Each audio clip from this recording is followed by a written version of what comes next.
ఇక్కడ RR tax వసూలు చేస్తున్నారు. RR tax, Rahul Revanth tax వసూలు చేస్తున్నారు. ఒక్కొక్క బిల్డర్ దగ్గర హైదరాబాద్లో స్క్వేర్ ఫీట్కు 150 రూపాయలు వసూలు చేస్తున్నారు అని ప్రధానమంత్రి గారు వచ్చి ఏప్రిల్ మాసంలో గర్జించిపోయింది. మరి గర్జించి 10 నెలలే, ఇంతవరకు యాక్షన్ మాత్రం లేదు. అయ్యా రేవంత్ రెడ్డి గారు తన బావమరిదికి, బావమరిది గారి కంపెనీ పేరు శోధ, ఆ శోధ అనే కంపెనీ కేవలం 2 కోట్ల లాభం ఆర్జించింది. అసొంటి కంపెనీకి 1137 కోట్ల కాంట్రాక్ట్ ఇచ్చిండు రేవంత్ రెడ్డి. సుజన్ రెడ్డి అని ఆయన బామ్మర్ది కంపెనీకి 1137 కోట్ల కాంట్రాక్ట్, అది కూడా ఏ స్కీమ్లా, అమృత్ అనే స్కీమ్లో ఇచ్చిండు. అమృత్ అంటే ఏంది? కేంద్ర ప్రభుత్వ స్కీమ్. నేను ఢిల్లీ దాకా పోయినా, ఇక చూడండి సార్, ఈయన వాళ్ళ బామ్మర్ది, ఆయన కంపెనీకి ఎలాంటి అర్హతలు లేవు, 2 కోట్లు వాళ్ళ కంపెనీ లాభము.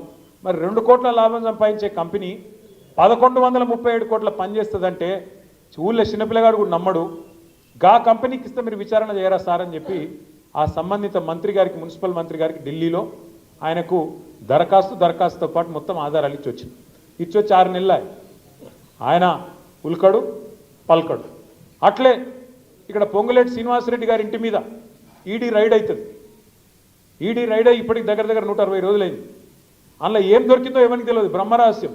ఈడీఓడు నోరు ఇప్పాడు, పొంగులేటి నోరు ఇప్పాడు. ఇవన్నీ ఏనికి సంకేతం? మరి ఎవరిని కాపాడుతున్నారు ఇవాళ రాష్ట్రంలో? బీజేపీ మీద ఒక్క మాట రేవంత్ రెడ్డి మాట్లాడారు, మీరు చూడు.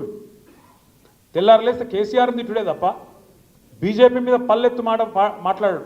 దబ్బని ఎప్పుడన్నా రాహుల్ గాంధీ ముళ్ళుగర్ర పెట్టి పొడిస్తే ఇట్లా ఏదో మాట్లాడినట్టు చేస్తాడు తప్ప ఎన్నడు భయం. ఏం జరుగుతుంది రాష్ట్రంలో? ఏం జరుగుతుంది అంటే తెలుసు, కాంగ్రెస్కు తెలుసు, బీజేపీకి తెలుసు.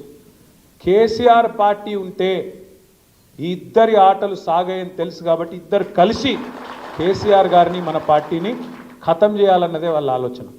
సక్సెస్ అయినరు కొంతవరకు, అసెంబ్లీ ఎన్నికల్లో కుమ్మక్క అయినరు, సక్సెస్ అయినరు. పర్రె వట్టంగానే ఢిల్లీకి వెళ్ళి ఉరికి రావాలి, రిపోర్ట్ ఇవ్వాలి, ఆగమాగం దున్నపోతు ఈనిందని ఆయన అనగానే దుడ్డని కట్టిమని ఈయనని మొత్తానికి గోల్మాల్ గోవిందం చేసి మనని ఓడగొట్టిరు. సరే ఓడగొట్టిరు, ఏం కాదు. ఎందుకంటే 2 సార్లు ఇదే ప్రజలు మనకు అధికారం ఇచ్చారు. ఇప్పుడు ప్రతిపక్షంలో కూర్చోమని చెప్పి ఆదేశం ఇచ్చారు. మరి ప్రతిపక్షంలో కూర్చున్న తర్వాత మేము కూడా జాగ్రత్తగా గత 14-15 నెలలుగా అన్నీ గమనిస్తూ ఉన్నాం. ఇప్పుడిప్పుడే మనోళ్ళకి అందరికీ అర్థమవుతుంది. చూస్తాను రా, వీడియోలు వాట్సాప్లలో తిరుగుతున్నాయి కదా, ఏమేమంటారు ప్రజలు చూస్తున్నారు. ఆడోళ్ళు, మగోళ్ళు, రైతులు, ముసలోళ్ళు చూస్తుర్రా, ఎన్ని మాటలు మాట్లాడుతున్నారు. నిజంగా చెప్తున్నా, మీరు నమ్ముతారో నమ్మరో కానీ అమ్మతోడు చెప్తున్నా, తెలుగు భాషలో గిన్ని తిట్లుంటాయని తెలియదు నాకు. అరే రే ఏం తిట్టుడే అది? భయం కూడా లేదు, భక్తి లేదు. గొట్టం పెట్టుడు ఆలస్యం, రమ్మను వాడిని అంటారు. ఏడికెళ్ళి వస్తారు వాడు, భయం వానుకుంది. వస్తే ఈ బలగొట్టట్టున్నారు జనంలో. నేను మన కొడంగల్ పోయినా, లగచర్ల అని ఊరు, ఆడ మొత్తం మా లంబాడ సోదరులు ఉంటారు. ఆ లంబాడ సోదరుల భూములు గుంజుకునే ప్రయత్నం చేస్తే పాపం వాళ్ళు మరలబడ్డారు. అధికారులు వస్తే ఆ రోజు నిరసన చెప్పిండ్రు, అలా నిలగొట్టిరు.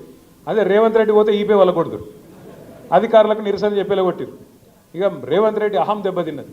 అగో నా కాన్స్టిట్యున్సీలో నేను భూములు ఇవ్వమంటే మీరు ఇయ్యరా? మీ ఆయుష్యత ఎంత, మీ బతికెంత? నేను అనుకుంటే ముఖ్యమంత్రిని అని చెప్పి 40 మందిని తీసుకుపోయి జైల్లో పెట్టిండు.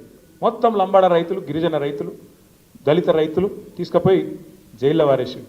మేము జైల్లో చుట్టూ తిరిగినాం. Parigi jail, Sangareddy jail, Cherlapalli jail తిరిగి ఢిల్లీ దాకా పోయి ఆడ human rights commission, SC commission, ST commission, women commission, అన్ని కమిషన్లను పోయి కలిసి ఇట్లున్నది ముఖ్యమంత్రి గారి ప్రవర్తన, ఆయన సొంత నియోజకవర్గంలోనే దౌర్జన్యం జరుగుతున్నది, మీరు కాపాడాలి అని చెప్పి మొత్తానికి కొట్లాడి వాళ్ళని ఇడిపించినాం. బెయిల్ ఇడిపించినాక మొన్న నేను పోయినా, ఆడికి లగచర్లో పోయినా, కోస్గి పోయినా, ముఖ్యమంత్రి నియోజకవర్గానికి. నేను నిజంగా చెప్తున్నా, నేను కూడా ఊహించలేదు. నేను పోయినప్పుడు మా వాళ్ళు రమ్మంటే కార్యకర్తల సమావేశం లెక్క ఒక 3-4 వేల మంది ఉంటారేమో అనుకున్నాను.